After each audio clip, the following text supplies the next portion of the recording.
Hi friends, आपका स्वागत है। आज हम बात करेंगे एचईएस एग्ज़ाम के बारे में। आपको मालूम होगा अभी हाल ही में एचईएस एग्ज़ाम की नोटिफिकेशन आउट हुई है। और एचईएस एग्ज़ाम के 3 फेज होते हैं, प्रिलिमिनरी, मेंस और इंटरव्यू।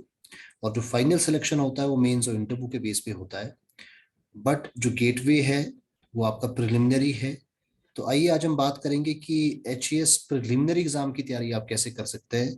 स्पेशली वो जीएस वाला जो एरिया, जो पेपर नंबर 1 आपका है, जिसके बेस पे आपका कट ऑफ तय होता है, उस कट ऑफ को आप कैसे पार कर सकते हैं, किस तरह की आपको तैयारी करने की जरूरत है, और पिछले 3 सालों से क्वेश्चन पेपर का ट्रेंड क्या चल रहा है। तो एक्सक्लूसिवली सिर्फ हम इस बारे में बात करेंगे, क्योंकि प्रिलिमिनरी के लिए तकरीबन अभी 2.5 से 3 महीने का टाइम ही बचा है। तो इस शॉर्ट स्पैन के अंदर कौन सा ऐसे एरिया है जीएस में जिसपे आप फोकस करके प्रिलिमिनरी की अपनी तैयारी बहुत अच्छी कर सकते हैं। तो एक्सक्लूसिवली हम जीएस पे ही बात करेंगे कि पिछले 3 सालों में किस तरह के क्वेश्चन पूछे जा रहे हैं। और जीएस का जो पेपर नंबर 1 जो आपका प्रिलिमिनरी का, जो कि आपका जनरल स्टडी है, उसमें आप कैसे एक्सेल कर सकते हैं ताकि आपका प्रिलिमिनरी क्वालिफाई हो जाए। बाकी as well as paper number 2 which is aptitude test, वो क्वालिफाइंग नेचर है। तो उस बारे में तो जनरली रीजनिंग, मैथ्स और इंग्लिश कॉम्प्रिहेंशन वाला जो पार्ट है, या जनरल इंग्लिश वाला जो पार्ट है, अगर आप उसकी तैयारी करते हैं तो वो पार्ट आपका क्वालिफाई हो सकता है। लेकिन बहुत सारे एस्पिरेंट की प्रॉब्लम आपकी एप्टीट्यूड पेपर के अंदर भी होती है, जो आपका पेपर नंबर 2 है। तो उस बारे में हम बात किसी और वीडियो में करेंगे। लेकिन आज एक्सक्लूसिवली हमारी जो बातचीत है वो जीएस को लेकर होगी। तो फ्रेंड्स, जैसा कि आपको मालूम होगा कि जीएस का पेपर जो है वो 200 मार्क्स का है। प्रिलिमिनरी की हम बात कर रहे हैं, और मोड आपका ऑब्जेक्टिव है। मल्टीपल चॉइस क्वेश्चन आपको दिखाई देंगे। 200 क्वेश्चंस होंगे और 200 मार्क्स का पेपर होगा, और 100 क्वेश्चन आपके एग्जाम में है। यानी कि 100 क्वेश्चन है, 200 मार्क्स का आपका पेपर है। और जो मोड आपका एग्जाम का है वो आपका मल्टीपल चॉइस का रहेगा। अब आप देखेंगे जो कट ऑफ है पिछले 3 सालों में, वो हालांकि प्रीवियस ईयर का अगर आप पेपर देखें, लास्ट ईयर आप देखेंगे तो पेपर थोड़ा सा मुश्किल आया था और कट ऑफ कंपैरेटिवली लो गई थी।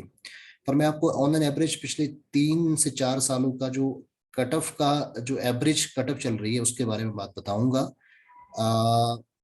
तो तकरीबन जो कट ऑफ है वो, अगर 120, मतलब मैं मान के हाईएस्ट मान के, मैं 120 में या मान के चल रहा हूँ कि 120 तक, मतलब 100 से 120 के बीच की कट ऑफ हमेशा रहती है। पिछले अगर 3 सालों में आप देखेंगे तो 100 से 120 के आसपास ही कट ऑफ रही है पिछले 3 सालों में। तो हालांकि कट ऑफ डिपेंड करती है कि उस साल क्वेश्चन पेपर का लेवल कैसा रहा, कैसे क्वेश्चंस पूछे गए हैं, और नंबर ऑफ एस्पिरेंट्स कितने हैं, और उसके साथ साथ अभी नंबर ऑफ सीटें कितनी हैं।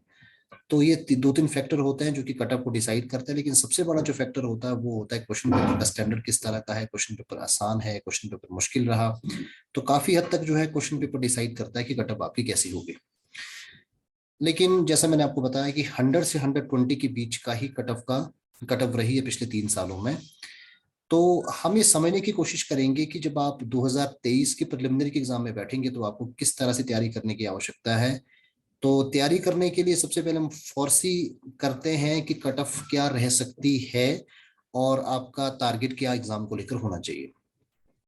देखिए, अगर आप देखेंगे तो पिछले 2 सालों से एचपीपीएससी में, चाहे आपका एचईएस का पेपर हो या दूसरे पेपर हो, स्पेशली हम एचईएस पे कोशिश करेंगे स्टिक करने की। आप एचईएस में देखेंगे तो क्वेश्चन का लेवल थोड़ा सा बदला है, हल्का सा चेंज उसमें आया है।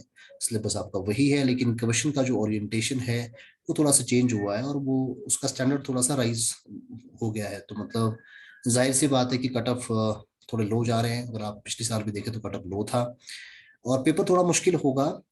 तो जाहिर सी बात है उस तरह से ही हमें तैयारी करने की जरूरत है कि जो बदलता हुआ परिवेश है, जो बदलता हुआ एग्जाम है, उस बदलते हुए एग्जामिनेशन के अंदर ही हमें प्रिपरेशन करने की आवश्यकता है। तो चलिए, हम ये मान के चलते हैं कि हमारा टारगेट जो है 2023 में 130 नंबर का होना चाहिए, जो कि बहुत मुश्किल है। जैसे मैं आपको बताया कि पिछली साल जो कट ऑफ है बहुत लो गई है, क्योंकि क्वेश्चंस का जो लेवल था बहुत हाई था, बहुत मुश्किल क्वेश्चंस पूछे गए थे। लेकिन फिर भी हमारा जो टारगेट, एक आइडल माइंडसेट हमारे दिमाग में 120 से 130 के बीच में होना चाहिए। तो 120 और 130 को ध्यान में रखते ही हमें पूरी प्लानिंग करनी है प्रिपरेशन की, किस तरह से हम इस एग्जाम की तैयारी कर सकते हैं। तो चलिए अब देखते हैं कि जो जीएस का सेगमेंट है, आपका जो जनरल स्टडीज है, उसमें क्या क्या सेक्शंस हैं और किन किन सेक्शन से कितने कितने क्वेश्चन पूछे जाते हैं एग्जाम में। तो आप देखते होंगे कि हिमाचल प्रदेश जो जीके है, जो एचपी जीके वाला पार्ट है, वो सबसे ज्यादा इम्पोर्टेंट है, क्योंकि 20 और पिछले अगर आप 2 सालों में देखें तो क्वेश्चंस थोड़े से बड़े हैं, कई बार 25-28 क्वेश्चन भी एग्जाम में पूछे गए हैं। लेकिन पिछले अगर 5 सालों का आप एक ओवरव्यू लें तो ये निश्चित तौर पर तय है कि कम से कम एटलीस्ट 20 क्वेश्चन तो यहाँ से पूछे ही गए हैं, 20 क्वेश्चन तो पूछे ही जा रहे हैं। लेकिन जैसे मैंने आपको बताया कि लास्ट और उससे लास्ट ईयर आप देखेंगे तो एक सडनली क्वेश्चंस में थोड़ा सा हाइक आया है, यानी कि क्वेश्चन का जो नंबर है वो 20 से बढ़कर 25 और 25 से 28 के आसपास पहुंच गया है। तो एचपीजी के, क्योंकि अगर मिनिमम 20 क्वेश्चन भी आते हैं, I am just talking about that, कि अगर मिनिमम 20 क्वेश्चंस भी आएंगे, जो कि आ ही रहे, 20 तो एटलीस्ट आएंगे ही, लेकिन उससे ज्यादा अचानक से क्वेश्चन का जो नंबर है वो हाइक हो गया है। तो अगर 20 से ज्यादा भी क्वेश्चन अगर आपको एग्जाम में आते हैं, या 20 ही क्वेश्चन एग्जाम में आते हैं, तो एचपी जीके की बहुत बड़ी वेटेज है, जिसका कि अगर एक क्वेश्चन 2 मार्क्स का है, वी ऑल नो, तो 20 × 2 यानी कि 40, 200 में से जो 40 जो नंबर है वो आपके एचपी जीके से ही होंगे। और ओवरऑल आप देखें तो कम से कम 20% का वेटेज तो क्वेश्चन पेपर में एचपी जीके का ही है, मिनिमम 20% का वेटेज है। जैसे मैंने आपको कहा कि पिछले 2 सालों से सडनली हाइक आया क्वेश्चन के अंदर, हो सकता है कि 25% का वेटेज भी क्वेश्चन पेपर के अंदर एचपी जीके का हो। तो इसका मतलब है कि एचपी जीके की तैयारी बहुत अच्छे से आपको करने की आवश्यकता होगी। अब एचपी जीके में पिछले अगर हम 5 सालों में देखें तो क्या क्या कवर करने की आपको जरूरत होगी। देखो वैसे तो, क्योंकि एग्जाम में क्वेश्चन कहीं से भी पूछे जा सकते हैं, अगर एग्जाम की कोई तैयारी एस्पिरेंट ये सोच के करता है कि वो सिलेक्टिव तैयारी करेगा और सिलेक्टिव तैयारी के बाद उसका सिलेक्शन हो जाएगा, स्पेशली प्रिलिमिनरी के कंटेक्स्ट में, तो इस तरह की तैयारी कई बार बहुत ज्यादा घातक होती है और उसके रिपोर्टेशन हमें सहने पड़ते हैं। तो तैयारी तो आपको पूरी ही करनी चाहिए। जो एचपीजी के आपको होलिस्टिक तरीके से पढ़ना होगा, क्योंकि एचपीजी के ना केवल प्रिलिमिनरी के लिए इंपॉर्टेंट होगा, जब आप मेंस के एग्जाम में बैठेंगे तो मेंस के एग्जाम में भी एचपीजी के का बहुत बड़ा इंपॉर्टेंस है। और रफली अगर आप मेंस के एग्जाम में देखें तो तकरीबन 200 से 250 के बीच के जो मार्क्स है, 600 में से 600 नंबर का पेपर आपके मेंस के हैं, 200 200 200 के 3 पेपर हैं। तो अगर आप देखें तो 600 नंबर में से कम 2 से 225 के बीच का जो मार्क्स है वो एचपीजी के ही हैं। तो आप अंदाजा लगा सकते हैं कि कोई भी एस्पिरेंट जिसका एचपीजी के ठीक नहीं है इस एग्जाम में, वो सिलेक्ट होने की संभावना बहुत कम, क्योंकि प्री अगर आप तैयारी एचपीजी की कम भी करते हैं तो भी क्वालिफाई हो सकता है, लेकिन मेंस में एचपीजी की कम तैयारी से इस एग्जाम में पार नहीं हुआ जा सकता। तो पॉइंट ये है कि एचपीजी के तो आपको बहुत अच्छे से प्रिपेयर करना पड़ेगा, क्योंकि एचपीजी के बिना एग्जाम क्वालिफाई होने वाला है ही नहीं। लेकिन एचपीजीके में पिछले अगर आप 3 सालों में देखें तो क्या एरिया है क्वेश्चंस का और किस तरह का ट्रेंड आपको दिखाई दे रहा है। तो हम सीधा सिर्फ सिलेबस पे बात नहीं करेंगे, हमारी सिर्फ परिचर्चा यही है कि 3 महीने के का जो समय बचा है, जो एस्पिरेंट तैयारी कर रहे हैं लंबे टाइम से, इनको लास्ट 3 महीनों में किस तरह की तैयारी करने की जरूरत है, ताकि जो इनकी प्रेपरेशन लंबे टाइम से चल रही है या जिनका बार बार प्री क्वालिफाई नहीं होता, वो अपनी तैयारी को कैसे ब्रशअप कर सकते हैं। तो सिर्फ हम ट्रेंड पे बात करेंगे और इंपॉर्टेंट सेगमेंट पे बात करेंगे कि कौन सा ऐसा एरिया है जहां से आपको अच्छी तैयारी करने की आवश्यकता है। तो एचपीजीके में आप देखेंगे, अगर आप पिछले 3 सालों में देखेंगे तो तकरीबन एक ट्रेंड मुझे बहुत क्लियरली दिखाई दे रहा है। वो ट्रेंड क्या है कि एचपीजीके में अगर 20 क्वेश्चन पूछे जा रहे हैं या 20 से ज्यादा क्वेश्चन पूछे जा रहे हैं, तो कम से कम 4 से 5 क्वेश्चन ऐसे हैं जो रिपीट हो रहे हैं। ये ध्यान रखने वाली बात है। 4 से 5 क्वेश्चन ऐसे जरूर है जो रिपीट हो रहे हैं। रिपीट का मतलब ये नहीं कि एचईएस के एग्जाम में ही जो क्वेश्चन पूछे गए थे वही रिपीट हुए हैं। एचपीपीएससी ने किसी दूसरे एग्जाम में भी यदि कोई क्वेश्चन पूछा है तो वो क्वेश्चन आपका रिपीट हो रहा है। तो रेपिटेशन का जो ट्रेंड हमें स्पष्ट दिखाई दे रहा है कि 5 से 6 क्वेश्चन ऐसे होंगे जो या तो ट्विस्ट करके हो सकते हैं, एज इट इज ही रिपीट हो गया, तो ये संभावना दोनों तरह की हो सकती है। ट्विस्ट क्वेश्चन भी हो सकता है, लेकिन और हो सकता है कि डायरेक्ट क्वेश्चन भी पूछा जाए। तो 5 से 6 क्वेश्चन आपको ऐसे पूरे पेपर के अंदर दिखाई देंगे जिसका रेपिटेशन हुआ है। रेपिटेशन का मतलब है कि जो प्रीवियस ईयर में क्वेश्चन पूछे गए हैं वो क्वेश्चन आए हैं। लेकिन प्रीवियस ईयर में पूछे गए क्वेश्चन में सिर्फ एचईएससी नहीं है, एचपीपीएससी में जितने भी एग्जाम हुए, स्पेशली एचईएस हो, नैब सिलदार हो, एलाइड सर्विसेज हो, या कोई दूसरे एग्जाम भी हुए, तो उन एग्जाम में जो क्वेश्चन पूछे गए हैं वो काफी हद तक रिपीट होते रहते हैं। तो पहली बात जो अभी एस्पिरेंट को ध्यान में रखनी चाहिए कि इस 3 महीने में आप एचएस की तैयारी प्रिलिमिनरी की कैसे करेंगे, कम से कम आप पिछले 10 सालों के प्रीवियस ईयर के क्वेश्चन पेपर तो आप बिल्कुल अटेम्प्ट कर लीजिए। और उसमें से मैं ज्यादा फोकस करूंगा जो पिछले 5 सालों में एचपीपीएससी के डिफरेंट एग्जाम में क्वेश्चन पूछे गए हैं, उनके रेपुटेशन होने की ज्यादा संभावना है। और ऐसे क्वेश्चन जो आप देखेंगे थोड़ा सा जिनका मुश्किल लेवल रहता है, वैसे क्वेश्चन आमतौर पर ज्यादातर रिपीट एग्जाम में हो रहे हैं, तो आपको इस पे फोकस कर लेना चाहिए। तो वन ट्रेंड ये है कि रेपुटेशन एग्जाम में हो रहा है, और रेपुटेशन की तैयारी, रेपुटेशन अगर आपके एग्जाम में कोई भी क्वेश्चन रिपीट होता है, अगर माना कि 20 में से 3 या 4 क्वेश्चन भी रिपीट इस बार भी एग्जाम में होते हैं, तो इसके लिए इंपॉर्टेंट आपको यही है कि आपने पिछले 10 सालों की तैयारी बहुत अच्छे से की हो। क्वेश्चन पेपर की बहुत ज्यादा इंपॉर्टेंट है, ना केवल एचएएस के, लेकिन जितने भी एग्जाम एचपीपीएससी ने कंडक्ट किए हैं उन एग्जाम के क्वेश्चन पेपर का आपने बहुत माइन्यूटली ध्यान किया हो, ये सबसे ज्यादा बहुत इंपॉर्टेंट आवश्यकता है।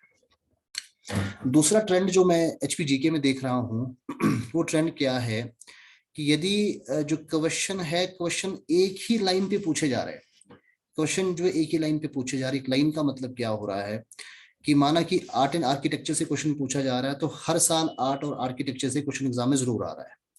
तो मतलब ये है कि कुछ ऐसे सर्टेन टॉपिक है जो बहुत ज्यादा इंपॉर्टेंट है ही है, क्योंकि सर्टेन टॉपिक इसलिए इंपॉर्टेंट है कि वहां से क्वेश्चन पूछे ही जा रहे हैं, हर साल क्वेश्चन पूछे जा रहे हैं एग्जाम में। जैसे आर्ट एंड आर्किटेक्चर मैंने आपको बता दिया कि वो इंपॉर्टेंट एरिया है जहाँ से क्वेश्चन एग्जाम में आ रहे हैं, और जैसे ट्राइबल कल्चर है तो वहां से क्वेश्चन आपको जरूर दिखाई देगा। ये दो ऐसा एरिया हो गया। जैसे और तीसरा एरिया मैं आपको बता दूं कि जैसे आपका डेमोग्राफी है, डेमोग्राफी से क्वेश्चन 100% एग्जाम में आ रहे हैं। और इसके अलावा जो 2012 2017 में जो इलेक्शन हिमाचल प्रदेश में हुए वहां से क्वेश्चन पूछे जा रहे हैं। और स्पेशली एक क्वेश्चन आपको और बता दूं मैं, जैसे हिमाचल प्रदेश हम जानते हैं कि 1948 से लेकर 1971 तक हिमाचल प्रदेश की जो स्टेटहुड की जर्नी है वो, उसमें बहुत अप्स एंड डाउन है, बहुत अपहीबल हिमाचल प्रदेश ने सहे हैं। तो इस पूरे प्रोसेस के बीच में जो हिमाचल प्रदेश की असेंबली है, कभी यूटी रहा कभी असेंबली रहा, तो असेंबली वन गो में टोटल सीटें 68 हिमाचल प्रदेश की नहीं, it took time to reach at 68।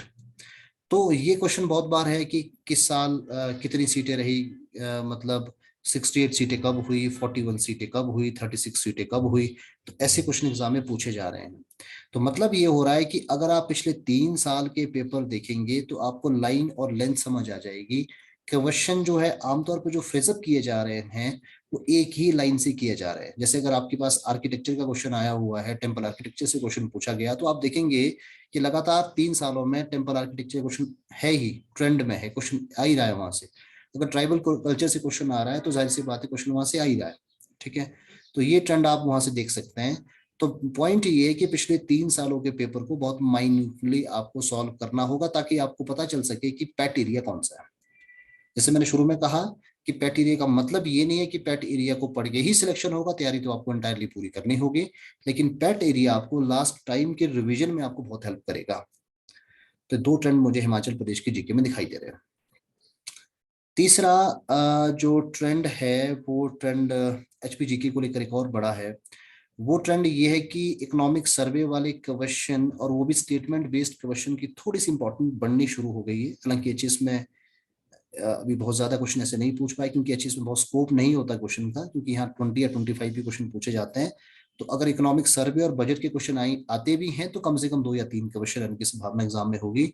लेकिन आप पीछे देखेंगे कुछ दूसरे एग्जाम में भी लास्ट 2 ईयर्स में, तो इकोनॉमिक सर्वे और जो बजट के क्वेश्चन है उसका थोड़ा सा डायनेमिज्म बढ़ा है, यानी कि मल्टी स्टेटमेंट क्वेश्चन पूछे जा रहे हैं एग्जाम के अंदर। तो वो भी एक ऐसा की एरिया होगा जिसपे आपको ध्यान देने की जरूरत होगी। और जैसे मैंने आपको हमेशा बताता हूं मैं कई बार क्लास के अंदर कि ये एग्जाम जो है अनएक्सपेक्टेड जो चेंजेस एग्जाम के अंदर आएंगे, सिलेबस वही होगा लेकिन सिलेबस के अंदर भी कुछ अघोषित बदलाव होते हैं, जिसे आप अगर आप देखेंगे पेपर को पिछले 3 सालों से, तो आपको पता चलता जाएगा कि हर साल कुछ ना कुछ एचपीपीएससी जो है नए एक्सपेरिमेंट्स करता है। तो ये कुछ एरिया है, अगर आप इस एरिया पे ध्यान रखेंगे तो आप एचपीजीके की बहुत अच्छे से तैयारी कर सकते हैं। So now come to the second most important section, that is a current affair. Current affair आप देखेंगे तो करंट अफेयर का वेटेज भी अच्छा खासा है, और अगर आप इसमें इकोनॉमी वाला सेक्शन भी जोड़ देंगे तो तकरीबन आप दोनों को मिला के देखेंगे तो 30 क्वेश्चन, 30% का जो वेटेज है वो कम से कम करंट अफेयर का ही है। अगर 30 नहीं भी है तो 20% से 30% के बीच का करंट अफेयर का वेटेज होना ही होना है, 100% होना है। तो करंट अफेयर को अंडरमाइन बिल्कुल नहीं किया जा सकता, करंट अफेयर बहुत इंपॉर्टेंट है। और करंट अफेयर का डायनेमिज्म भी हाल ही के वर्षों में बढ़ा है, यानी कि अब करंट अफेयर में अगर आप देखेंगे पिछले 3 साल से पहले जो क्वेश्चन पूछे जाते थे बहुत पेट एरिया की एरियाज होते थे जहाँ से क्वेश्चन आते थे। लेकिन अब ऐसा नहीं है, नई ऑर्गेनाइजेशंस बनी हैं और नए इंस्टीट्यूशन कुछ डेवलप हो रहे हैं। तो जाहिर सी बात है कि अब नया एरिया जो है जहाँ से क्वेश्चन अब एक्सप्लोर किए जा रहे हैं। तो करंट अफेयर के लिए तो इम्पोर्टेंट है, क्योंकि करंट अफेयर में कुछ भी बहुत ज्यादा सिलेक्टिव होकर नहीं पढ़ा जा सकता। हाँ, कुछ चीजें होती है जैसे कुछ अवार्ड्स है पर्टिकुलर, अगर आप उनको पढ़ के, जैसे नोबेल अवार्ड्स हैं, वहां से क्वेश्चन आपको जरूर दिखाई देगा। और पिछले आए भी हैं, अगर आप पिछले 4-5 सालों में देखें तो कुछ ऐसा की एरिया है जिसको आप आइडेंटिफाई कर सकते हैं। लेकिन करंट अफेयर की आपको बहुत अच्छी तैयारी करनी पड़ेगी, और करंट अफेयर की तैयारी के लिए एटलीस्ट कैलेंडर ईयर बहुत ज्यादा इंपॉर्टेंट आपका है, कि पूरा एक साल आपने करंट अफेयर पढ़ा है। सपोज करिए जब आज हम वीडियो पे डिस्कस कर रहे हैं तो अभी 2 जुलाई आज है। अगर पेपर आपका अगस्त सितंबर के फर्स्ट वीक में होता है पेपर, या सितंबर के सेकंड वीक में होता है, तो आपको अगस्त 2021 के बाद का जो करंट अफेयर है उस पर आपको बहुत ध्यान से कवर करना पड़ेगा। अगस्त 2021 ऑनवर्ड स्टिल अभी स्पेशली आपका जुलाई तक का जो टाइम आपके पास होगा, और अगस्त में थोड़ा पढ़ के चले जाइए। अच्छा, करंट अफेयर की तैयारी भी जब आप करते हैं तो उसमें 2 बातें ध्यान रखने वाली बात होगी। आमतौर पे करंट अफेयर का जो क्वेश्चन पूछने का दायरा होता है वो 6 से 8 महीने का टाइम होता है। तो 6 से 8 महीना यानी कि मतलब आप देखेंगे नवंबर ऑनवर्ड्स टू जून या जुलाई, ये पीक टाइम है जहां से ज्यादातर क्वेश्चन आपको दिखाई देंगे। तो आपको करंट अफेयर को भी, अगर आप पूरे साल करंट अफेयर की तैयारी करते हैं, उसको भी आपको डिवाइड करना है किस तरह से आपको तैयारी करने की जरूरत है।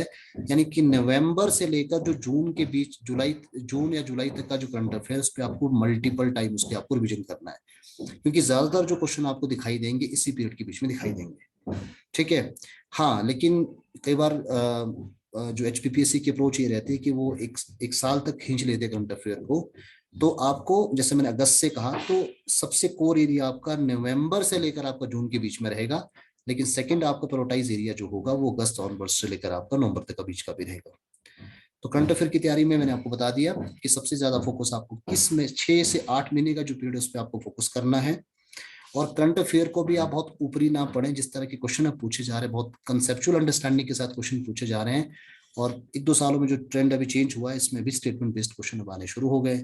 जाहिर सी बात है कि आपको क्वेश्चन को बहुत गहराई से समझना पड़ेगा। और अब हम आगे बात करते हैं, थर्ड इंपॉर्टेंट जो सेगमेंट है GS HS प्रिलिमिनरी को क्वालिफाई करने के लिए, वो है आपकी हिस्ट्री। अच्छा, हिस्ट्री में जो सिलेबस आपका है that is a modern history and culture. Modern history जो है, वैसे तो अगर आपको मालूम होगा 1707 टू 1947 तक का जो बीच में एंटायर कालखंड है उसे मॉडर्न हिस्ट्री कहते हैं। लेकिन मॉडर्न हिस्ट्री में आप देखेंगे तो जो, अगर आप पिछले 3 साल के पेपर देखें तो मॉडर्न हिस्ट्री में कुछ ट्रेंड मैं आपको एनालिसिस करके बता सकता हूँ कि क्या की एरिया है जहां से क्वेश्चन पूछे जा रहे हैं। पर अगेन मैं आपको वही कहूंगा कि सिर्फ मैं आपको ट्रेंड ही बेसिक डिस्कस करूंगा और की एरिया पे फोकस कराऊंगा। बाकी ये मैं बिल्कुल नहीं कहता कि आपको पूरी तैयारी नहीं करनी है, तैयारी आपको कंप्लीटली करनी है, पढ़ना आपको सब कुछ है। क्वेश्चन कहीं से भी एग्जाम में आ सकता है, तो ये आपके लिए इंपॉर्टेंट है। अब मॉडर्न हिस्ट्री में मैं आपको बताता हूँ कि पिछले 3 सालों में ट्रेंड क्या है, क्वेश्चन कहाँ से पूछे जा रहे हैं। तो आप देखेंगे एक तो जो मूवमेंट्स है, रिवोल्ट है, उस पर ज्यादा फोकस है।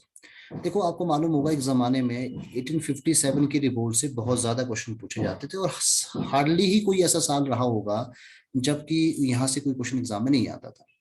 लेकिन ट्रेंड थोड़ा शिफ्ट हुआ है। अब आप ट्रेंड में देखेंगे जो आपके पीजन मूवमेंट है, ट्राइबल मूवमेंट है, लोअर कास्ट मूवमेंट है, अब इस तरफ ट्रेंड ज्यादा शिफ्ट हो गया, यहाँ से क्वेश्चन पूछे जा रहे हैं। तो मैं आपको हिस्ट्री की जब आप तैयारी करेंगे तो हमेशा इस बात पर आपको ध्यान रखने की जरूरत है कि जो आपके मूवमेंट्स हैं, रिवोल्ट हैं, उस पर आपको फोकस करना होगा। 1857 का रिवोल्ट इंपॉर्टेंट है, लेकिन apart from this you have to also go through the tribal movement, tribal revolt, peasant movement. ये सारा वो एरिया है आपका, लोअर कास्ट मूवमेंट, ये सारा वो एरिया है जहां से ज्यादातर क्वेश्चन पूछे जा रहे हैं। इसमें भी आपको जो क्वेश्चन आपको पूछने की संभावना है, उसमें आपका सेंटर कहाँ रहा, मतलब कौन सा एरिया है जो उस रिवोल्ट का दायरा रहा, रिवोल्ट क्यों हुआ, और रिवोल्ट के यदि कोई इंपॉर्टेंट लीडर्स रहे हैं इस पूरे रिवोल्ट के अंदर तो उनके नाम भी आपको मालूम होने चाहिए, वहां से ज्यादा क्वेश्चन पूछने की संभावना है। दूसरा एरिया जो है आप देखेंगे 19th सेंचुरी सोशल रिलीजियस जो मूवमेंट है वो हमेशा से इंपॉर्टेंट रहे, हमेशा से एग्जाम में क्वेश्चन आते रहे, अब भी वहां से क्वेश्चन पूछे जा रहे हैं, लेकिन क्वेश्चन पूछने का दायरा थोड़ा सा डीपर हो गया है। अगर आप बहुत ऊपरी तैयारी करके जा रहे हैं तो क्वेश्चन हो सकता है कि आपसे टकरना हो। तो 19th सेंचुरी के सोशियो रिलीजियस मूवमेंट का जो सेगमेंट है इसको आपको बहुत अच्छे से पढ़ के चले जाना है, क्योंकि यहाँ से भी क्वेश्चन पूछा जा रहा है। अच्छा, एक जमाने में क्या होता था कि जब 19th century socio religious movement को हम पढ़ते थे, उसमें से जो की मूवमेंट्स थे जिसमें कि ब्रह्म समाज, Arya Samaj, theosophical society, Ramakrishna mission, ये कुछ बड़े आंदोलन थे जहां से क्वेश्चन पूछे जाते थे। अब ये तो इम्पोर्टेंट है ही, इनको तो आपको कंटिन्यू करना ही है, लेकिन इसके साथ आपको क्या करना है कि कुछ दूसरे ऐसे क्वेश्चंस है, मतलब जो छोटे वन लाइनर क्वेश्चन है, जो छोटी छोटी ऑर्गेनाइजेशन है जिनको हम बहुत ज्यादा इंपॉर्टेंट नहीं मानते थे, अब वहां से भी क्वेश्चन पूछे जा रहे हैं। तो 19th century social religious movement एक ऐसा एरिया होगा जिसपे आपको बहुत ज्यादा फोकस करने की जरूरत होगी। अब जो तीसरा ट्रेंडी एरिया है मैं आपको और बताऊं, वो एरिया है प्री कांग्रेस ऑर्गेनाइजेशन। आपको पता है कि कांग्रेस भारत में सबसे बड़ी एक पॉलिटिकल एसोसिएशन थी जिसका फाउंडेशन 1885 में हुआ। तो कांग्रेस से पहले जो ऑर्गेनाइजेशन बनी भारत के अंदर, वो ऑर्गेनाइजेशन जिसमें कि आपका land holder society of Bengal है या कुछ और दूसरी इंडियन लीग है, इंडियन एसोसिएशन है, इन ऑर्गेनाइजेशन के बेस पे क्वेश्चन की इंपॉर्टेंस बढ़ी है। और उसमें भी क्वेश्चन आप देखेंगे तो किस तरह से पूछा जा रहा है, आपके पास 4 ऑर्गेनाइजेशन के नाम दिए होंगे, आपको ये बताना है कि what is the chronological order of these organisations. तो इंपॉर्टेंट ये कि प्री कांग्रेस जो ऑर्गेनाइजेशन है उस पर भी आपका ध्यान होना चाहिए। और ये सारा वो एरिया जो बहुत फैक्चुअल एरिया है जिसको आपको बार बार रिवाइज करने की जरूरत है, उसको बार बार आपको पढ़ने की जरूरत है, इसको बार बार क्रैम करने की जरूरत है। अब इस पे क्वेश्चंस बन रहे हैं एग्जाम के अंदर, तो प्री कांग्रेस ऑर्गेनाइजेशन भी एग्जामिनेशन पॉइंट ऑफ व्यू से इंपॉर्टेंट है, इस पे भी आपको ध्यान देने की आवश्यकता होगी। इसके अलावा जब आप हिस्ट्री पढ़ते हैं, मॉडर्न हिस्ट्री, तो जो भी मेन स्ट्रीम आपकी हिस्ट्री है, मेन स्ट्रीम हिस्ट्री को पढ़ते समय आपको ये बात ध्यान रखने वाली बात है कि जो भी इवेंट आप हिस्ट्री में पढ़ेंगे उसका क्रोनोलॉजिकल ऑर्डर आपको मालूम होना चाहिए। सपोज करो दिल्ली दरबार आपका 1911 में हुआ, और आरएसएस की स्थापना किस साल हुई ये भी आपको मालूम होना चाहिए। All India state people conference की स्थापना कब हुई ये भी आपको मालूम होना चाहिए। एग्जाम में किस तरह से क्वेश्चन पूछे जा रहे हैं कि 4 अलग अलग इवेंट आपको दिए होंगे अलग अलग कालखंड के, और उनको आपको क्रोनोलॉजिकल ऑर्डर में उनको अरेंज करना है। तो जो मेन स्ट्रीम हिस्ट्री है उसकी भी जो बातें हैं आपकी हैं, उनको भी आपको मालूम होना चाहिए what is the right order. इस तरह के क्वेश्चन एग्जाम में पूछे जा रहे हैं। तो ये भी वो कुछ एरिया है जिसपे आपको फोकस करने की जरूरत है। इसके अलावा जो नेशनलिस्ट लिटरेचर है, इस फ्रीडम जब आपका मूवमेंट के टाइम का, वहां से क्वेश्चन हमेशा से पूछे जा रहे हैं। कोई मैगजीन है, कोई आपकी जर्नल है, कोई न्यूज़पेपर है, उसका एडिटर कौन रहा, उसका संपादक कौन रहा, तो इन बातों पे आपको फोकस कर लेना चाहिए। तो वो सारा की एरिया जिसपे आपको हिस्ट्री पे आपको ध्यान देने की जरूरत है। बाकी अब हम बात करते हैं जो गवर्नर जनरल और वाइस राय भारत में रहे, उन पे भी फोकस एग्जाम के अंदर है। गवर्नर जन मतलब इसमें एक बात और ध्यान रखने वाली बात है कि गवर्नर जनरल और वाइस राय के टाइम में कौन सा इंपॉर्टेंट काम हुआ, ये बहुत इंपॉर्टेंट है। जैसे पहली सेंसस हुई तो किसके टाइम में हुई, ठीक है। और आपको पता है कि सेल्फ गवर्नेंस का जो कॉन्सेप्ट है, वो जो अर्बन बॉडी का जो कॉन्सेप्ट है किस गवर्नर के टाइम में आया, ईएसआई डिपार्टमेंट की शुरुआत किसके टाइम में हुई। तो ऐसे कुछ ऐसे क्वेश्चंस है कि अगर कुछ इंपॉर्टेंट काम हुए किसी गवर्नर के टाइम, किसी गवर्नर जनरल के टाइम में, वाइसराय के टाइम में, तो वो भी एग्जाम में क्वेश्चन है। तो ये वो एरिया है जिसपे भी आपको, इस पे भी आपको क्रमिंग करने की आवश्यकता होगी। और कई बार एग्जाम में ट्रेंड इस तरह का भी है कि जो गवर्नर जनरल और वाइसराय के नाम है उनका भी आपको क्रोनोलॉजिकल ऑर्डर में पूछा जाएगा, तो उस पर भी आपको फोकस करने की जरूरत होगी। अपार्ट फ्रॉम दैट, जो कॉन्स्टिट्यूशनल डेवलपमेंट है, आप देखेंगे 1773 का जो पहला चार्टर एक्ट है, उस चार्टर एक्ट से लेकर इंडियन इंडिपेंडेंस एक्ट ऑफ 1947 के बीच के जितने भी आपके चार्टर एक्ट आए, आपके रेगुलेटिंग एक्ट थे, इसके अलावा आपके काउंसिल एक्ट है, गवर्नमेंट ऑफ इंडिया एक्ट है, उन एक्ट को भी बहुत ध्यान से पढ़ने की जरूरत है क्योंकि वहां से भी क्वेश्चन पूछे जा रहे हैं। तो ये वो एरिया है जिसपे आपको फोकस करने की जरूरत होगी। और अगर आप इस तरह से तैयारी करेंगे, आप ट्रेंड को ध्यान में रखेंगे, की एरिया को ध्यान में रखेंगे, तो आई होप कि आपकी तैयारी बहुत अच्छी हो जाएगी। अब कल्चर की हम बात करते हैं। कल्चर में जो की एरिया है वो आर्किटेक्चर है, टेम्पल है, और पेंटिंग्स है, और आपका लिटरेचर है। और लिटरेचर में स्पेशली जो ध्यान रखने वाली बात है, एक तो वैदिक लिटरेचर बहुत ज्यादा इंपॉर्टेंट है, वहां से क्वेश्चन आ सकता है एग्जाम में। और इसके अलावा जैनिज्म और बुद्धिज्म वाला जो एरिया है ये भी बहुत इंपॉर्टेंट है, यहाँ से भी आप एग्जाम में क्वेश्चन देख सकते हैं। और गुप्ता पीरियड में जो लिटरेचर का डेवलपमेंट हुआ या टेम्पल आर्किटेक्चर का डेवलपमेंट हुआ उस पर बहुत फोकस होगा। तो ये कुछ एरियाज है, और संगम लिटरेचर है, वहां से भी कुछ क्वेश्चन आपको एग्जाम में दिखाई दे सकते हैं। तो कल्चर जब आप पढ़ेंगे तो आप इन बातों को ध्यान में रखेंगे। अपार्ट फ्रॉम दैट, जैसे आपका फेज एंड फेस्टिवल्स हो गए भारत के अंदर, डांसेस है, डांस फॉर्म है, फोक डांस है, आर्किटेक्चर है, वो सारा एरिया होगा जहां से कि कल्चर से क्वेश्चन पूछने की संभावना होगी। तो ये तो बात हो गई हिमाचल जी के, करंट अफेयर और हिस्ट्री की। ये तीनों ही ऐसे सेगमेंट है जहां सबसे ज्यादा क्वेश्चन आपको दिखाई देंगे। अब हम आगे बात करते हैं इंडियन पॉलिटी के सेक्शन की। देखो, इंडियन पॉलिटी का जो सेक्शन है वो बहुत ज्यादा आसान है, और आप पिछले 3 सालों में देखेंगे एचईएस में तो कम से कम 10 क्वेश्चन तो इंडियन पॉलिटी से कंफर्टेबली आ ही रहे एग्जाम में। मतलब हर साल आते हैं, ऐसा कोई साल नहीं है कि जहां नंबर ऑफ क्वेश्चन थोड़े कम हुए हैं। क्वेश्चन लगभग इतने ही हैं, और मेरा मानना है कि क्वेश्चन का जो नंबर है शायद इतना ही रहेगा। तो इंडियन पॉलिटी एक कंपैरेटिवली आसान सब्जेक्ट है। अगर आप किसी एस्पिरेंट ने उसको बहुत अच्छे से पढ़ा है, उसका मल्टीपल टाइम रिवीजन किया है, तो इंडियन पॉलिटी के अधिकांश जो कॉन्सेप्ट है वो दिमाग में आसानी से रह जाते हैं। लेकिन कौन सा की एरिया है जहां से क्वेश्चन पूछे जा रहे हैं, उस बारे में बात करेंगे। अगेन मैं आपको बता दूं कि जब आप पॉलिटी पढ़ेंगे तो पॉलिटी की तैयारी भी आपको पूरी पूरी करनी है। ऐसा कोई एरिया नहीं है जो आपको छोड़ना है एग्जाम की तैयारी के लिए। अब देखेंगे की एरिया कौन सा है। आपको मालूम होगा जो 7th शेड्यूल है हमारे कॉन्स्टिट्यूशन के अंदर, 12 शेड्यूल्स हैं, 12 में से जो 7th शेड्यूल है वो बहुत ज्यादा इंपॉर्टेंट है, जिसके अंदर 3 तरह की लिस्ट है। वो आपका सेंटर और स्टेट के बीच के रिलेशनशिप्स को भी इंगित करता है, और वहां पावर को डिस्ट्रीब्यूट भी किया गया है। तो यूनियन लिस्ट है, स्टेट लिस्ट है, कंकरेंट लिस्ट है, इस पे आपको काम करके जाना चाहिए एग्जाम में। एग्जाम में क्वेश्चन पूछा जाता है कि एग्रीकल्चर किस लिस्ट का हिस्सा है, ऑप्शन दिए होंगे। इकोनॉमिक प्लानिंग किस लिस्ट का हिस्सा है, दिए होंगे। एजुकेशन किस किस लिस्ट का हिस्सा है, इसमें दिए होंगे। तो ध्यान रखने वाली बात है। तो 7th शेड्यूल पे आपको काम करके चले जाना एग्जाम में। इसके अलावा जो 8वां शेड्यूल है जिसके अंदर लैंग्वेजेस हैं, आपको मालूम होगा कि वो 14 लैंग्वेजेस थी जब संविधान हमारा बना, अब बढ़ के 8 जुड़ी और 22 कुल मिला के हुई हैं। तो ये जो चेंज आया, जो 8 नई भाषाएं जुड़ी हैं, ये भाषाएं किन अमेंडमेंट के द्वारा जोड़ी गई, आपको इस पर भी फोकस करना है। तो 8वां शेड्यूल भी इंपॉर्टेंट है, 7वां शेड्यूल भी इंपॉर्टेंट है, ये दोनों शेड्यूल बहुत ज्यादा इंपॉर्टेंट है। इसके अलावा boring feature of Indian constitution भी बहुत इंपॉर्टेंट है कि कौन सा प्रावधान किस देश के संविधान से किया। हम जानते हैं कि हमारे देश का जो संविधान है उसमें हमने प्रावधान अनेकों देशों के संविधान से किए हुए हैं। तो ये इंपॉर्टेंट पॉइंट होगा जिसपे आपको ध्यान देने की जरूरत है, यहाँ से क्वेश्चन एग्जाम में पूछा जाता है। इसके अलावा बाकी मैं सिर्फ आपको ट्रेंड की बात बता रहा हूँ, बाकी सब पढ़ना सब कुछ है। फंडामेंटल राइट्स पे में यदि हम बात करेंगे तो फंडामेंटल राइट्स में भी आर्टिकल नंबर 21 जो है, 21 के अंदर जो सब फंडामेंटल राइट्स का इंटरप्रिटेशन सुप्रीम कोर्ट ने किया है, वहां से ज्यादातर क्वेश्चन पूछने की संभावना होगी। तो आप उस बारे में भी आपको ध्यान होना चाहिए, वहां से क्वेश्चन आ रहा है।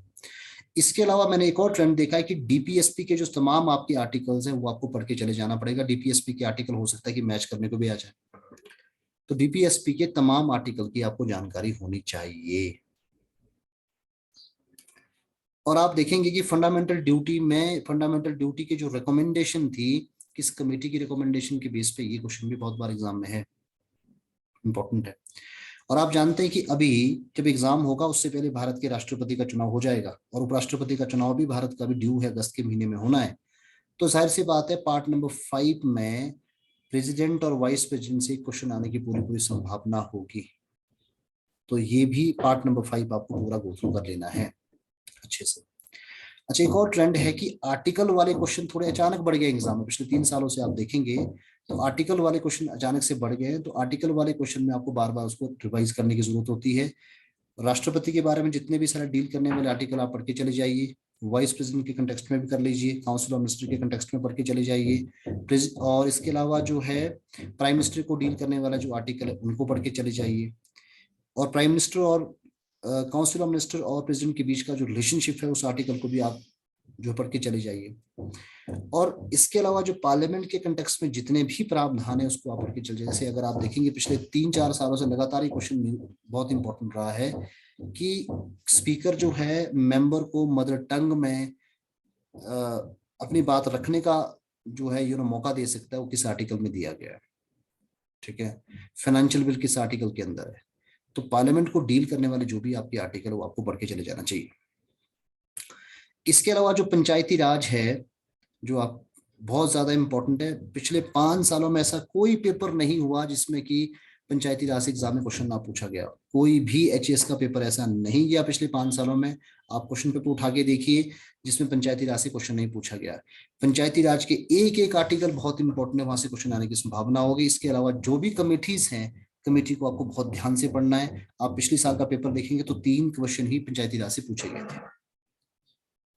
This is very very important. इसके अलावा कॉन्स्टिट्यूशनल बॉडी को डील करने वाले आर्टिकल बहुत इंपॉर्टेंट है। कॉम्पोजिशन कैसे होता है और उनका रिमूवल कैसे होता है, ये सारे तमाम क्वेश्चन जो आपको कवर करने की जरूरत है। इसके अलावा पॉलिटिकल पार्टीज, पॉलिटिकल पार्टी के सिंबल, पॉलिटिकल पार्टी के नेशनल प्रेसिडेंट कौन है, this is very important. Founder कौन थे, ये बहुत इंपॉर्टेंट एरिया है। नेशनल पार्टी और स्टेट पार्टी का रिकॉग्निशन किस आधार पे होता है, उसका क्या क्राइटेरिया, ये सारे वो तमाम क्वेश्चन है जो एग्जाम में पूछने की संभावना होगी। तो ये वो की, और इसके अलावा कॉन्स्टिट्यूशनल अमेंडमेंट जो अभी तक हुए हैं वो सारे के सारे अमेंडमेंट को आपको बहुत अच्छे से मालूम होना चाहिए। और उसके और मोदी गवर्नमेंट के बाद जब से 2014 ऑनवर्ड गवर्नमेंट आई है, इसके बाद जितने भी अमेंडमेंट कॉन्स्टिट्यूशन के अंदर हुए, ये सारे अमेंडमेंट का आपको मालूम होना चाहिए। तो ये वो की एरिया है जिससे आप पॉलिटी की तैयारी बहुत अच्छे से कर सकते हैं। अगेन मैं बार बार कह रहा हूँ कि पढ़ना आपको सब कुछ पड़ेगा, लेकिन जो ट्रेंड और की कंसर्न एरिया है जहां से आप छोटे टाइम में, कम टाइम के अंदर भी आप एचएस की बहुत अच्छी तैयारी कर सकते हैं। तो आप देखेंगे कि एचएस में अगर एचपीजी के, current affair, history, polity, culture, अगर आप ये पार्ट पढ़ लेते तो तकरीबन आपका 50% से ज्यादा का पेपर तो कवर हो गया। अगर आप ये वो एरिया है, अगर आपने अच्छे से पढ़ लिया तो ऐसा हो ही नहीं सकता कि आपका एग्जाम क्वालिफाई ना हो। और जैसे मैं बार बार कहता हूं कि एग्जाम के लिए इंपॉर्टेंट नहीं है कि आपने एंटायर सारे सेक्शन कवर अच्छे से किया, नो। आपको ये मालूम होना चाहिए कि मेरी स्ट्रेंथ क्या है, मेरी वीकनेस क्या है, ऐसा कौन सा एरिया है जिसपे मैं ज्यादा फोकस करके इस एग्जाम को क्वालिफाई कर सकता हूँ। तो इम्पोर्टेंट जो सेगमेंट मैंने बताया, एचपीजी के, current affair, modern history and जो आपका इंडियन पॉलिटी वाला सेक्शन, अगर आप इस पर ध्यान देंगे तो आपका आधे से ज्यादा का पेपर आपका पार हो जाएगा और आप पूरी संभावना है कि कट ऑफ को आप आसानी से पार कर जाएंगे। लेकिन जब भी आप तैयारी करें, और इस 3 महीने का यूटिलाइजेशन आपने बिल्कुल वैसे ही करना है। ट्रेंड बहुत इंपॉर्टेंट है, प्रीवियस ईयर के क्वेश्चन कैसे पूछे जा रहे हैं, ये ध्यान में रख के ही आपको तैयारी करनी होगी। चलिए आगे बात करते हैं सेक्शन ज्योग्राफी की। अब ज्योग्राफी अगर आप देखेंगे तो पिछले 3 सालों से ज्योग्राफी में अनावश्यक से सवाल आने शुरू हो गए। अनावश्यक का मतलब क्या है कि आप जितनी भी ज्योग्राफी में तैयारी कर लो, क्वेश्चन कभी टैकल हो ही नहीं सकते। जैसे आप देखेंगे पिछले साल वर्ल्ड ज्योग्राफी पे कुछ फोकस किया गया, 2-3 क्वेश्चन आपको वर्ल्ड ज्योग्राफी के दिखाई देंगे, आप उसकी कोई बहुत अच्छे से तैयारी कर भी नहीं सकते। पिछले साल आपसे हो सकता है कनाडा की माइंस पूछी गई हो, इस साल हो सकता है कि जापान की कुछ शहरों के नाम आपसे पूछ लिए जाए। तो वर्ल्ड ज्योग्राफी या ज्योग्राफी को जब आप पढ़ेंगे तो आपको पता होना चाहिए कि अगर ज्योग्राफी के 10 क्वेश्चन आते तो 10 में से अगर आप 6 क्वेश्चन भी कर पाते हैं तो आपको उतना ही आपको इन्वेस्टमेंट करना है जितना आपको रिटर्न चाहिए। आप ऐसा इन्वेस्टमेंट ना करिए, because this is a very precious time. बहुत 3 महीने का टाइम आपके पास तैयारी का है, आपको उतना ही इन्वेस्टमेंट करना है जितना आपको रिटर्न चाहिए। आप अनड्यू इन्वेस्टमेंट ना करिए, इससे पूरी पूरी संभावना ये होगी कि आपका प्रेशियस टाइम भी कंज्यूम होगा और आपका रिजल्ट भी बहुत अच्छा नहीं रहेगा। तो ज्योग्राफी में तो मैं आपको यही बताऊंगा कि आप कम से कम इंडियन ज्योग्राफी को बहुत अच्छे से पढ़ लीजिए। और इंडियन ज्योग्राफी का सेगमेंट है ही बहुत छोटा है, उसमें मैं आपको ट्रेंड बता दूं। Introduction of Indian geography is a very very important, पढ़ के चले जाना चाहिए। Physiography is also very important, passes क्या है, पीक्स क्या है, ये सारे इंपॉर्टेंट है। हिल्स कौन कौन सी है, ऐसे क्वेश्चन एग्जाम में पूछे जा रहे हैं। जैसे अगर आपको मालूम होगा जो आपके चैनल्स है 10 डिग्री, 9 डिग्री, 8 डिग्री, यहाँ से क्वेश्चन एग्जाम में आ रहे हैं। इसके अलावा पासी से भी क्वेश्चन आ रहे हैं, नाथुला पास। आपको मालूम है क्वेश्चन एग्जाम में पूछा गया था कि कौन सा पास जो है 1962 में इंडो चाइना एग्रेशन के बाद बंद कर दिया गया। तो ऐसे क्वेश्चन एग्जाम में आ रहे हैं। पासेज इंपॉर्टेंट है, इंट्रोडक्शन ऑफ ज्योग्राफी बहुत इंपॉर्टेंट है। और इसके अलावा जैसे मैंने आपको बताया, हिल्स वाले क्वेश्चंस भी बहुत ज्यादा इंपॉर्टेंट है। तो पिक्स भी आपको पढ़ के चले जाना चाहिए, पिक्स वाले क्वेश्चन भी एग्जाम में पूछे जा रहे हैं। अब ड्रेनेज सिस्टम भी बहुत इंपॉर्टेंट है, वहां से नदियों के बारे में क्वेश्चन आ रहे हैं। अच्छा, नदियों के बारे में जो लेटेस्ट ट्रेंड अभी क्या चल रहा है कि हो सकता है कि आपसे हिमालयन रिवर का आपको क्रोनोलॉजिकल ऑर्डर पूछा जाए, नॉर्थ टू साउथ के बीच में। हो सकता है कि पेंसुला जो रिवर है आपसे पूछा जाए कि पेंसुला रिवर का इन टर्म्स ऑफ लेंथ जो है डिसेंडिंग ऑर्डर क्या है। आप समझ गए होंगे कि क्वेश्चन का जो ट्रेंड है किस तरह से रहने की संभावना एग्जाम में होने वाली है। इसके अलावा सॉइल्स भी बहुत इंपॉर्टेंट है, सॉइल से भी क्वेश्चन पूछे जा रहे हैं। मैं सॉइल का एक क्वेश्चन आपको उठाऊं, एक क्वेश्चन पिछले 3 सालों से एचपीपीसी का बहुत पैट क्वेश्चन बना, क्रेवा सॉइल कहाँ है। अगर आप देखेंगे अलग अलग एग्जाम में तो आपको पता चलेगा कि क्रेवा सॉइल कहाँ पाई जाती है, क्वेश्चन लगातार पूछा गया है। और इसके अलावा आप देखेंगे कई बार सॉइल का भी पूछा जाता है कि सबसे हाईएस्ट परसेंटेज का एक क्रोनोलॉजिकल ऑर्डर बताओ, सबसे हाईएस्ट परसेंटेज किस सॉइल के अंदर आता है, उसके बाद किस सॉइल के अंदर आता है। तो सॉइल का भी आपको क्रोनोलॉजिकल ऑर्डर आपको मालूम होना चाहिए। अब बात रही क्लाइमेट की, तो क्लाइमेट से भी क्वेश्चन आपको हमेशा पूछे जाते रहे हैं। कई बार प्री मानसून जो शार्स होती है वहां से क्वेश्चन एग्जाम में आ रहा है। तो ये सारा की एरिया जिसपे आपको ज्योग्राफी पे ध्यान देने की जरूरत है। वेजिटेशन से क्वेश्चन एग्जाम में आ रहे हैं कि कौन सी वेजिटेशन है, ट्रॉपिकल एवरग्रीन वेजिटेशन है, ट्रॉपिकल डेसिडुअस वेजिटेशन है, थ्रोनी फॉरेस्ट है, मैनग्रोव कौन सी है। तो ये तमाम वो एरिया है जहां से क्वेश्चन एग्जाम में पूछे जाते हैं। इसके अलावा इंडस्ट्री पे फोकस है, आपसे हो सकता है कि आपसे कोल माइंस के नाम पूछे जाएं और आपको मैच करने को भी यहाँ से क्वेश्चन आ जाते हैं। कुछ इंडस्ट्री भी मैच करने को, स्टील इंडस्ट्री है, कोल एरिया है, ये बहुत इंपॉर्टेंट है, सिल्क बहुत इंपॉर्टेंट है, आयरन बहुत इंपॉर्टेंट है, और आपका न्यूक्लियर एनर्जी बहुत इंपॉर्टेंट है। ये कुछ इंडस्ट्री के अंदर टॉपिक है जहां से क्वेश्चन एग्जाम में आते हैं। इसके अलावा डैम्स और प्रोजेक्ट्स बहुत इंपॉर्टेंट है, वहां से भी क्वेश्चन आपको पूछे जा रहे हैं। Nickname of rivers, sorry nickname of cities के नाम बहुत इंपॉर्टेंट है। तो ये वो एरिया है जहां से एग्जाम है। और इसके अलावा डेमोग्राफी से क्वेश्चन पूछे जा रहे हैं, जो आपकी सेंसस 2011 की, वहां से क्वेश्चन है। ट्राइब वाला क्वेश्चन आपको एग्जाम में जरूर दिखाई देगा। तो वो सारा एरिया है जहां आपको फोकस करने की जरूरत है। और इसके अलावा अगर आप फिजिकल ज्योग्राफी के जो कॉन्सेप्ट है उस पर भी काम करते हैं, स्पेशली आप कॉन्टिनेंट पढ़ के चले जाते हैं, तो आपकी ज्योग्राफी की बहुत अच्छी तैयारी। अगेन मैं कह रहा हूँ कि ज्योग्राफी का जो क्वेश्चन का लेवल है बहुत हाई हो गया है। अगर आप सिलेक्टिवली तैयारी करेंगे ज्योग्राफी की कि आपको कितना रिटर्न चाहिए, जैसे इससे पहले के जो मैंने सेगमेंट आपको बताया बहुत आसान सेगमेंट है, इनकी आपको होलिस्टिक तैयारी करनी चाहिए ताकि ज्यादा ज्यादा नंबर आपके यहाँ से आ पाए। और जैसे मैंने आपको बताया कि ज्योग्राफी का वो सेगमेंट है जिसमें आप तैयारी करके सिलेक्टिवली तैयारी कर सकते हैं ताकि आपको वो रिजल्ट आए जो रिजल्ट आप पाना चाहते हैं। चलिए, तो ये तो बात हुई ज्योग्राफी की। Now over to the next segment. अब नेक्स्ट सेगमेंट में जब हम बात करेंगे तो नेक्स्ट सेगमेंट हमारा है इकोनॉमी। देखो, इकोनॉमी का जो क्वेश्चन का पूछने का तरीका है वो मैंने कहा कि अगर आप करंट अफेयर को भी जोड़ेंगे तो बहुत ज्यादा क्वेश्चन हो जाएंगे। और इकोनॉमी से जो क्वेश्चन पूछे जाते हैं वो तो हार्डकोर क्वेश्चंस भी है, जिसमें कि आपको टर्मिनोलॉजी वाले बेस्ड क्वेश्चन आते हैं और करंट वाले क्वेश्चन भी पूछे जाते हैं। टर्मिनोलॉजी वाले क्वेश्चन की यदि हम बात करें तो नेशनल इनकम वाले क्वेश्चन बहुत इंपॉर्टेंट है। नेशनल इनकम की कंप्यूटेशन कैसे होती है वो बहुत इंपॉर्टेंट है। बाकी मैं विस्तार से पूरी एक सीरीज की शुरुआत कर रहा हूं जिसमें मैं आपको घर बैठे गाइड करूंगा कि हर सेक्शन से कैसे क्वेश्चन एग्जाम में आ रहे हैं, क्या वो की एरिया है जिसको आपको पढ़ने की जरूरत है।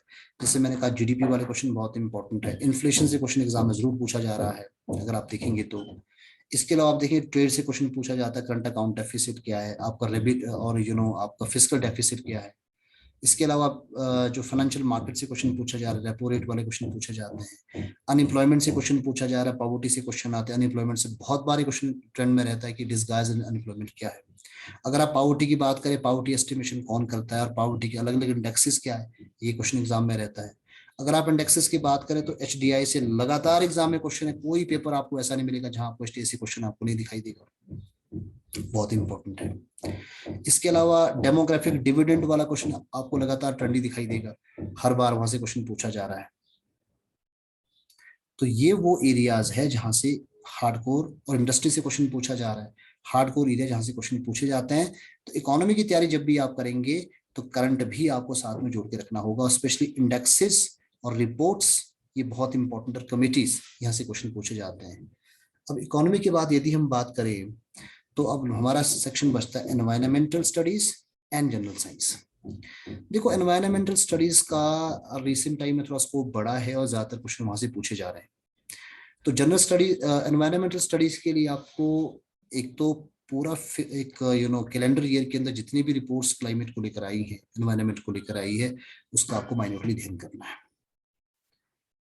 बाकी एनवायरमेंटल साइंसेस को लेकर अगर आप बेसिक बुक्स पढ़ेंगे, एनसीईआरटी भी पढ़ेंगे, बहुत अच्छी मतलब एक जैसे हिमाचल प्रदेश में एक कॉलेज में एक कोर बुक्स है, कॉलेज स्टूडेंट्स के लिए एनवायरमेंटल साइंसेस के ऊपर आप देखेंगे मेजॉरिटी क्वेश्चन सारे वहीं से आ जाते हैं, बेसिक से पोल्यूशंस, एनवायरमेंट के कॉन्सेप्ट क्या है वो सारे तमाम। और इसके अलावा जो रिपोर्ट्स हैं, स्पेशली मैं कह रहा हूँ कि इसमें भी करंट का बहुत बड़ा हिस्सा कवर होता है, तो एनवायरमेंट से भी आपकी तैयारी बहुत अच्छे से हो जाएगी। And last that is general science. तो जनरल साइंस के भी आपको 10 क्वेश्चन दिखाई देंगे, हर साल दिखाई देते हैं। तो जनरल साइंस का ट्रेंड भी ये है कि आप एक लूसेंट पब्लिकेशन की अगर आप किताब पढ़ते हैं और आप क्वेश्चन देखते हैं, जैसे कि फिजिक्स में वेव से क्वेश्चन आ रहा है, लेंथ से क्वेश्चन पूछे जाते हैं, और इलेक्ट्रिसिटी से क्वेश्चन पूछे जाते हैं, यूनिट से क्वेश्चन पूछे जाते हैं, और बायोलॉजी में अगर आप देखेंगे तो आपकी डिजीज से क्वेश्चन पूछे जा रहे हैं, आपकी जेनेटिक्स से क्वेश्चन पूछे जाते हैं, आपकी डाइट से क्वेश्चन पूछे जा रहे हैं। केमिस्ट्री में आप देखेंगे तो केमिस्ट्री में भी सॉलिड है, बेस है, एसिड है, वहां से क्वेश्चन पूछे जाते हैं। तो ये वो एरिया है अप्लाइड, मतलब वो एरिया है जो प्रैक्टिकल साइंस के क्वेश्चन पूछे जा रहे हैं। तो ये तो था ओवरऑल आपका जनरल स्टडीज का पेपर, क्या ट्रेंड है, कहाँ से क्वेश्चन पूछे जा रहे हैं। पर मैं अगेन आपको वही कहूंगा कि सब कुछ पढ़ना नॉट पॉसिबल, सब कुछ पढ़ना प्रिलिमिनरी के लिए एक वाइज स्ट्रैटेजी भी नहीं हो सकती, क्योंकि अल्टीमेटली आपको कटअप को पार करना है। कटअप का टारगेट मैंने शुरू में ही आपके सामने सेट कर लिया था कि 120 130 तक हमारा टारगेट है कि हमें मार्क्स ऑब्टेन करने हैं। चंक एरिया मैंने आपको बता दिया है, एचपीजी के है, करंट अफेयर है, हिस्ट्री है, पॉलिटी है। ये वो एरिया है, अगर आपने इस पे बहुत अच्छा काम कर लिया तो आपका स्कोर कटअप के बिल्कुल पार होगा, 50 से ज्यादा के क्वेश्चन होंगे। बाकी ज्योग्राफी, एनवायरमेंटल साइंसेस, इकोनॉमी, और इसके अलावा अगर आप बात करें जनरल साइंसेस की, वो आप अपनी चॉइस के हिसाब से, जो आपका की एरिया अच्छा है, जो आपका एरिया बहुत अच्छा है, उस हिसाब से प्लान कर सकते हैं। तो ये वो एरिया है जिसपे आप फोकस करके HES 2023 प्रिलिमिनरी एग्जाम को क्वालिफाई कर सकते हैं। तो आने वाले कुछ वीडियोस में हम डिस्कस करेंगे हर एक सेक्शन को कि क्या एरिया है और आपको कैसी तैयारी करनी है। आज के लिए इतना ही। अगर आप हमारे साथ जुड़ना चाहते हैं तो हमारा भी फाउंडेशन बैच 2023-24 के लिए शुरू हो गया है। हेल्दी रहिए, पढ़ते रहिए, मुस्कुराते रहिए। और एक और इम्पॉर्टेंट बात जाते जाते, कि सफलता हमेशा उन्हीं को मिलती है जो अपने काम को एंजॉय करते हैं। तो एंजॉय योर जर्नी बिना किसी expecting the results. Thank you very much for watching me.